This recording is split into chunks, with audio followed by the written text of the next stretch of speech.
Oh, hi there.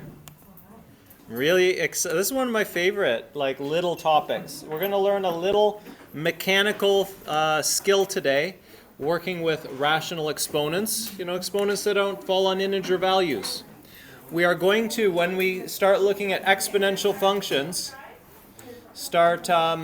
hey Evan, do you mind just pulling the door just a little bit shut? We're going to be looking at functions that are continuous, meaning that they exist for all x values, even values between the integers. And x in these exponential functions is so often going to be time, and we're going to want a smooth curve in between there. These rational exponents give us a way to evaluate these points on the curve and figure out what the values are between integer points. This is one way we're going to see them. So the first thing that you're going to do is, if you can, without a calculator, I would encourage you to do as much work as possible without a calculator. Fill in this table of values for y is equal to 4x, and then we'll get it graphed together, okay? So just take a moment, fill in the values like x is minus 2, x is 1, x is 0. What is y equals 4 to the 0? What's the 0 one? What does that equal? 4 to the 0 is how much shade should I throw your way if you're telling me this is 4 to the 0 equals 0? I'm asking so that I can optimize your learning. 0 shade? 4 shade? 0 shade. Okay. It's 1. Anything to the 0 is 1. So we have 1 here. Okay. What about to the minus 1? Instead of 4 to the 0, it's 4 to the minus 1. What's that? How much shade do you want thrown your way if you tell me it's minus 4? I ask because I'm trying to optimize your learning. A little bit of emotion, like a little bit of oh, I made that mistake again. That very, very common mistake. I want you to just register that you've made the common mistake yet again and want to think about how we do that one. Let's take a look at this one. What's 4 to the 1? It is equal to 4. Yeah, stuff to the 1 equals itself. Okay, what about 4 to the 2?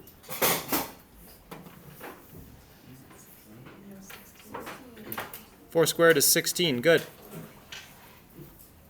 And then 4 to the 3? Also has a 6 in it. Is indeed 64. 16 times 4 is 64. So you just do 4 to the 2 times another 4 is 64. Here's something that I notice, okay, when I analyze this table, is I notice that this grew by a multiple of 4. This grew by a multiple of 4. And this grew by a multiple of 4. So there's some number here that also grows by multiplying by 4. And that's 4 to the negative 1 here. And also notice that 1 works here if I use this patterning to analyze it, but 0 would not. 0 times 4 is still 0. So that's another way you can think about 4 to the 1 or something, 4 to the 0 or something to the 0. Okay, there exists a number. When I multiply that number by 4, I get 1. If you have 4 friends and 1 chocolate bar, how much chocolate should every friend get? 1/4. What happens when I take a quarter and multiply it by 4? When I multiply it by 4, when I have 4 quarters, I get 1. So this is 1 on 4 here. And so what would that make to the negative 2?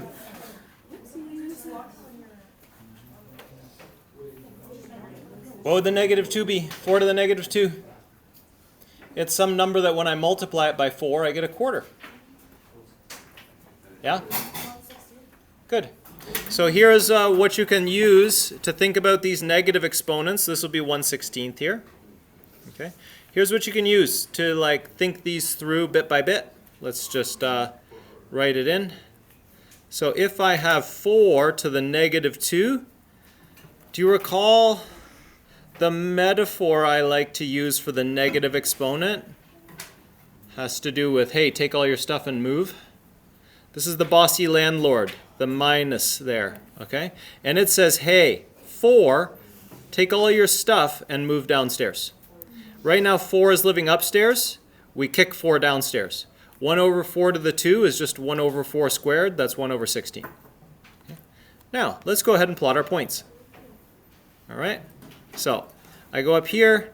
For minus 2, we're off our graph. We can't draw it like that small anyway, but let's get 0, 1 on there. Oh, wait, weird scale. Cool scale, Mr. Jennings. I see you got 16 there.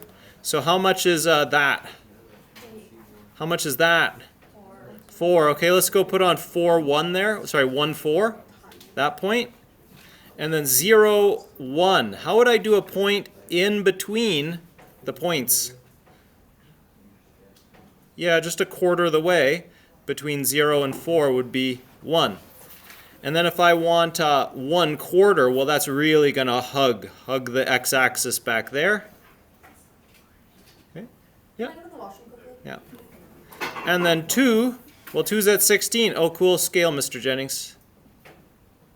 It's right on the point. And then, oh, look at that, 64, 3. 364, sorry. Should give my x value first. Let's label our points. 364, 2, 16, 1, 4, and 0, 1. Okay. We can also put on minus 1, minus 0.25 if you like. Or it's not minus. Oh, man. Throw some shade my way. It's plus. There. 0.25. There we go. There. So now we've got our points on. Do you think we should join all these with straight lines? Yeah, it's going to be like a woo. Okay, so let's now put a beautiful woo through there. Okay, so I'm going to go ahead and get a beautiful woo color. And it's going to be hugging the axis along there, getting 4 times bigger every time we move over by 1, but you can barely notice that because things aren't hardly big at all there.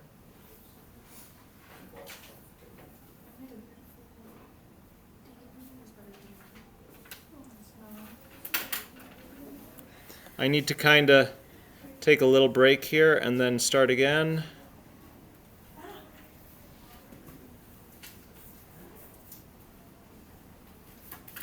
Ooh, little wibble there. Wee, wow, that escalated quickly. Okay. So, next, we know we're going to be interested in these values of x that are in between our other values. So what do you expect 4 to the 1/2 would look like based on your graph? Since we have like y is equal to 4 to the x is our graph, that's our function. If I put x as 1/2, what do you think we're going to get there? Just make a guess based on your graph.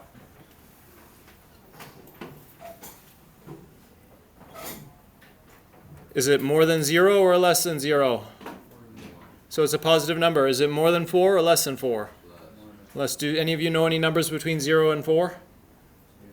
2? You want to go with 2? Joel, you were going to guess 2? Cool. Okay. Not trying to throw shade here, just trying to speed us up a bit. Okay, how about 4 to the 3/2? Wait, what the heck? 3/2. What's that as a decimal? 3/2, what's that as a decimal? Yeah, 1.5. So we got 1.5 here. Based on your graph, what do you expect the value to be? Like, what do you expect this value to be here for y? 8. Oh, cool. Okay, so we think that's going to be about 8. All right, very good. How about 2.5 or 5 on 2? What's your guess there? 32. This is about 32. Okay, now go ahead and get your calculator out. Don't worry, I'll wait. And evaluate all these things. See what you get.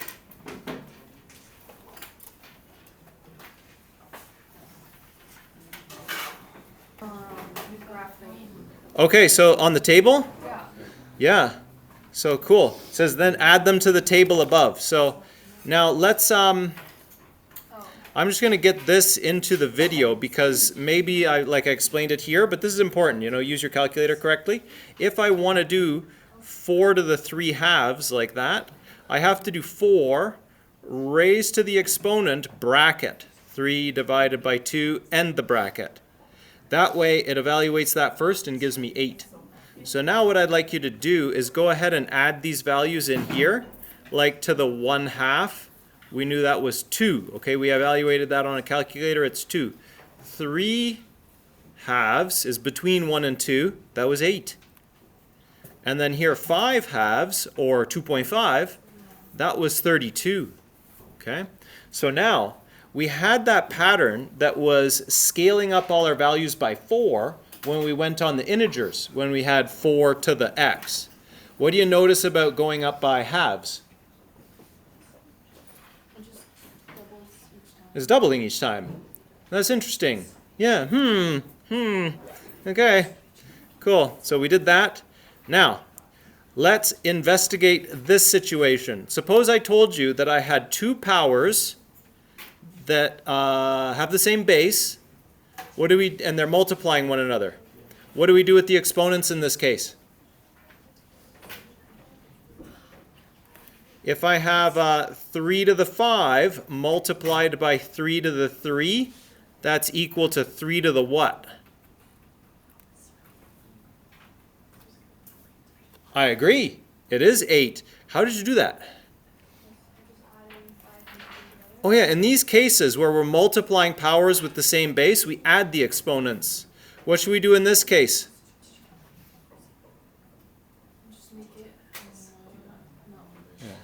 We just do the same thing. We just add the exponents. And then 1/2 plus 1/2. So this is 4 to the 1/2 plus 1/2. 1/2 plus 1/2 is just 4 to the 1. So what would that make like 4 to the 1/2?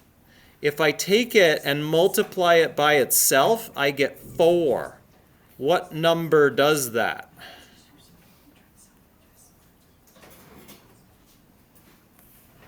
Okay. Turns out 4 to the 1/2, if that were x, we just found that x squared equals 4 to the 1. Solve for me this expression here. X squared equals 4. What does x equal? 2? Yeah. And in this case, positive 2, not plus or minus 2. So that is to say, 4 to the 1/2 is just equal to 2. Now, do we multiply 4 by 1/2 to get 2, do you think? No. Good. Yeah, no shade thrown this time. So it looks that way, but that's because of the Spider-Man thing, you know? 2 plus 2 is the same thing as 2 times 2 is the same thing as 2 to the 2. Okay, it's just a weird coincidence. Well, not weird, but it's a thing about the number 2. Okay? Do you know any other ways to write like 4 to the 1/2 gives us 2? Are there any other operations I can do to 2 to 4 and get 2 that might be exponential in nature? Okay, we'll come back to that. Okay, what do you think 9 to the 1/2 times 9 to the 1/2 is going to be on the next page? Sorry? What do you think? 9 to the 1/2 times 9 to the 1/2. Let's express it as a single power first. What do we do with the exponents in these cases where the bases are the same and we're multiplying exponents? What's 1/2 plus 1/2? 9 to the 1. Okay. So what's 9 to the 1/2? Don't use a calculator. Guess what it is.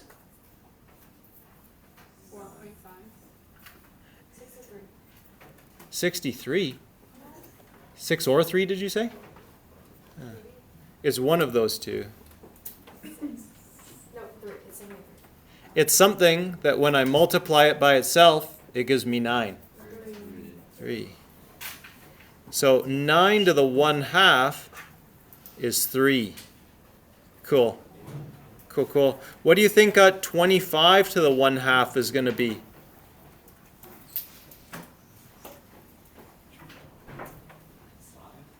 Well, let's find out. 25 to the 1/2 times 25 to the 1/2 equals 25 to the 1. Do you agree? Equals 25. We're just going to add these exponents together. So something that when multiplied by itself gives me 25 is absolutely 5. Now practice punching it on a calculator. See what you get. 25 raised to the power, bracket 1 divided by 2, and the bracket equals 5. Good. So that seems to be following that pattern. Okay, so now, is there another way of writing 4 to the 1/2? Or something to the 1/2? What? Oh, Why does what I just wrote down make sense?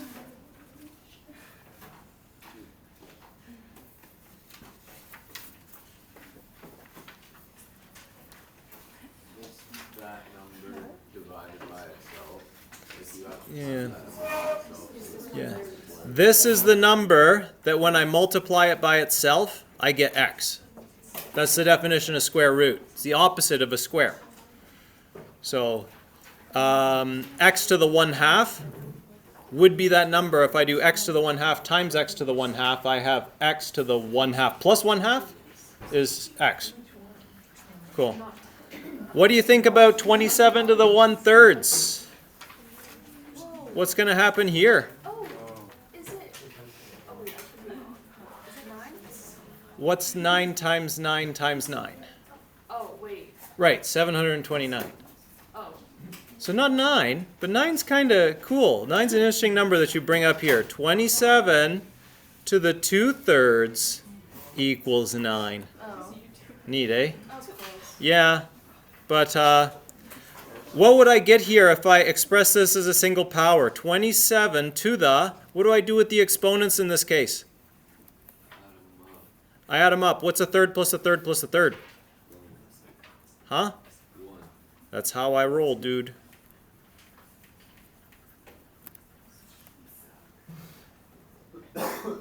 No? Okay. All right. So, what would do that? What times itself 3 times gives you 27? 3. Okay. So 27 to the 1/3 equals 3. 3 copies of 3 multiplying themselves give you 27. So a third of not a third of 27. A third of 27 is 9.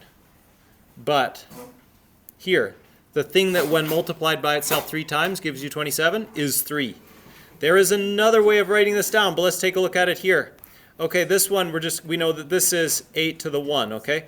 8 to the 1/3, what would that be? Yeah, indeed. So this is absolutely 2, okay? And then you can check it on a calculator.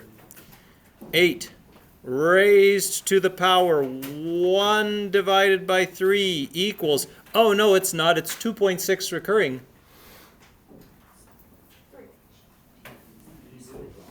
I did it wrong because I didn't use brackets. 8 to the power, bracket, 1 divided by 3. Thanks for pointing that out, Christian. There's my exponent, 0.3 recurring. I push equals, that's 2. Okay, 2 times 2 times 2 is 8. So 2 to the power 3 equals 8. Your fact family there is 8 to the power 1/3 equals 2. Okay, so there, you can write down some fact families for yourself. By fact family, I mean if 63 divided by 7 equals 9, then the other members of the fact family are 7 times 9 equals 63, and 63 divided by 9 equals 7. See the fact family? Thinking about things in terms of fact families is really useful because it shows you understand the relationships between operations. So if I have 2 to the 3 equals 8, the other part of that family is 8 to the 1/3 equals 2. You see these are fact family there.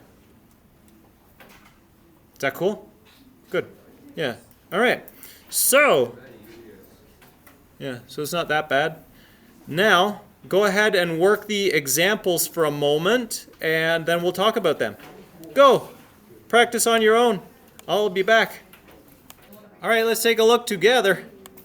Okay, one thing that we could mention here is this notation might be a little new for people, so I want to see how you are for this notation.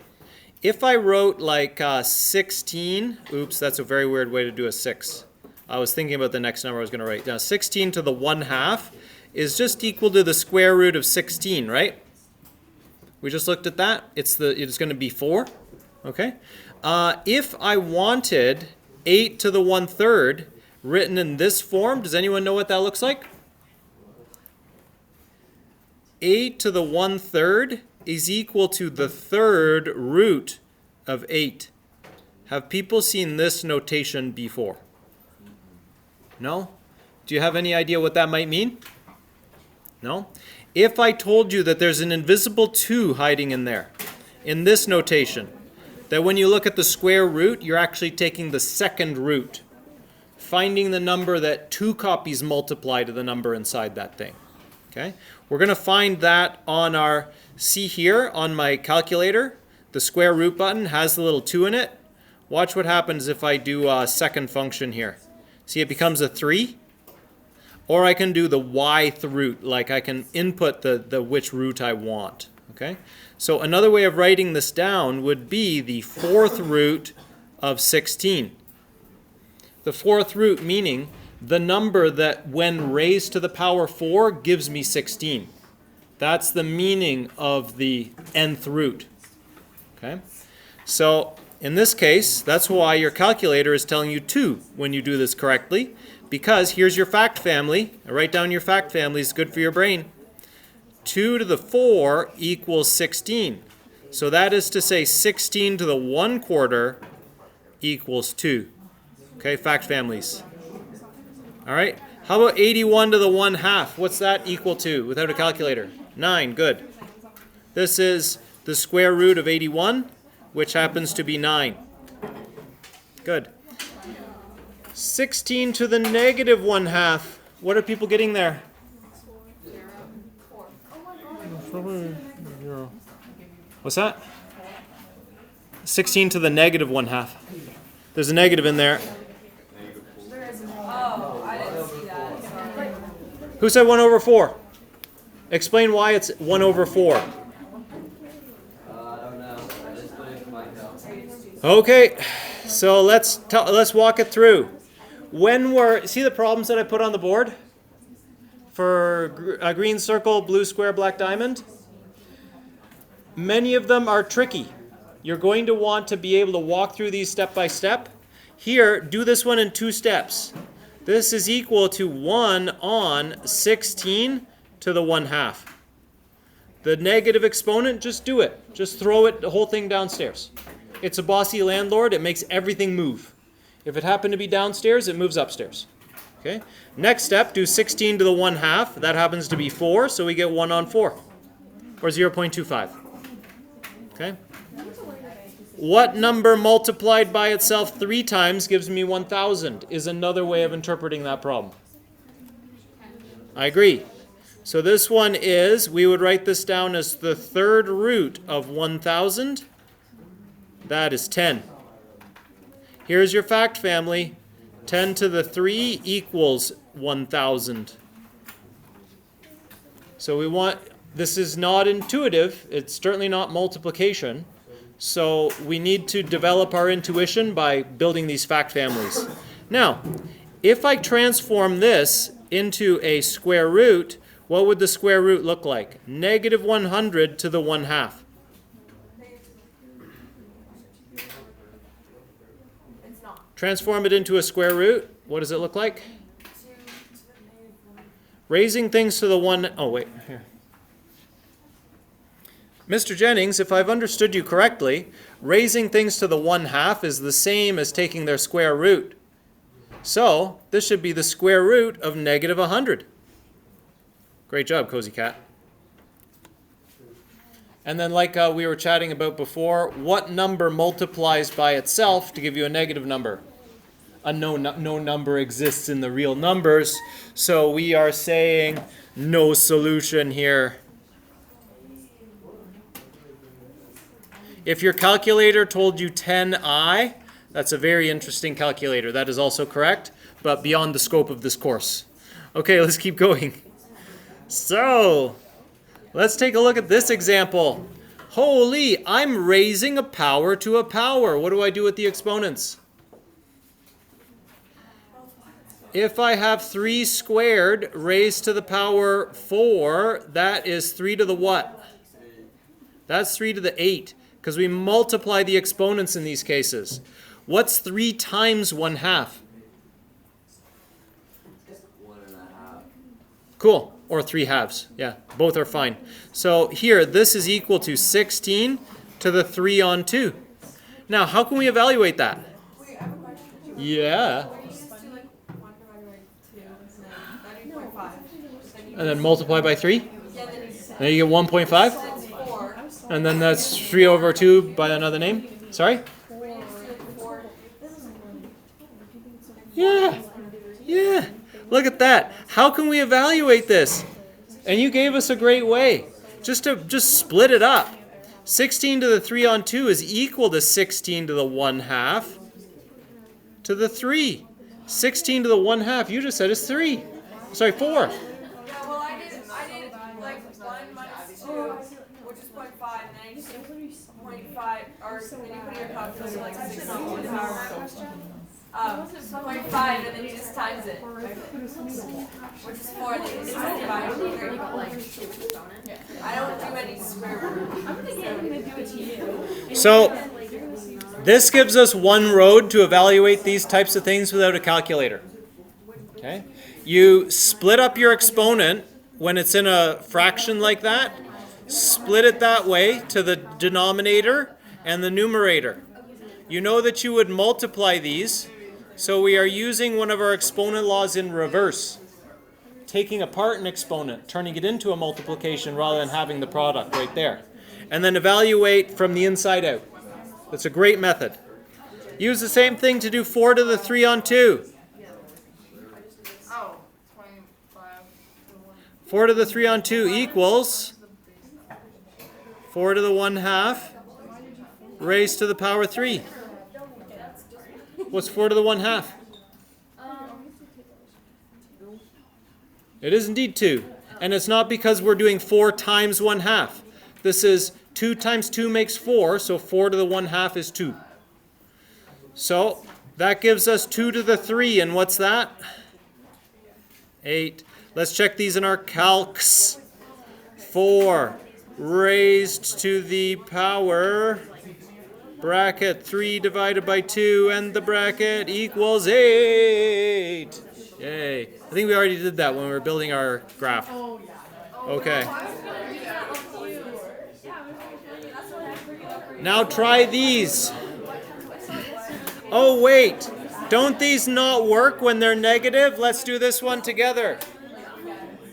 I know the answer to this one. It's this many.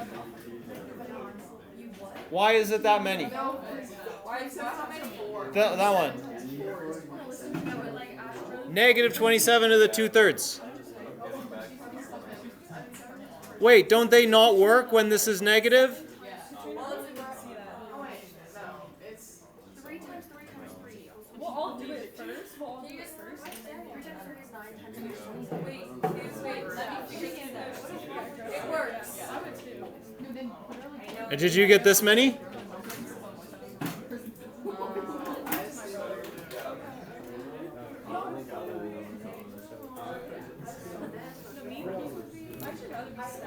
Here's what we do. You break up your exponent into a multiplication. What's the cube root of negative 27? In other words, the thing that I multiply by itself 3 times to get negative 27. What times what equals negative 27? Negative 9. Negative 9 times negative 9 times negative 9, I'm afraid, is negative 729. Exponents escalate quickly. Okay, this is not add plus add plus add. It's multiply, multiply, multiply. Yeah? Negative 3 is correct. Negative 3 times negative 3 is positive 9, times another negative 3 is negative 27. These work when you are raising to an odd denominator. Does that make sense? The denominator is odd, so we can have a negative in there. If that was like to the power 1/4, it wouldn't work. Okay. To the 2. So this is equal to negative 3 to the 2 equals 9. That many. Love these little puzzles. Okay, try these and let me know. Any questions, hit me up by email. Bye.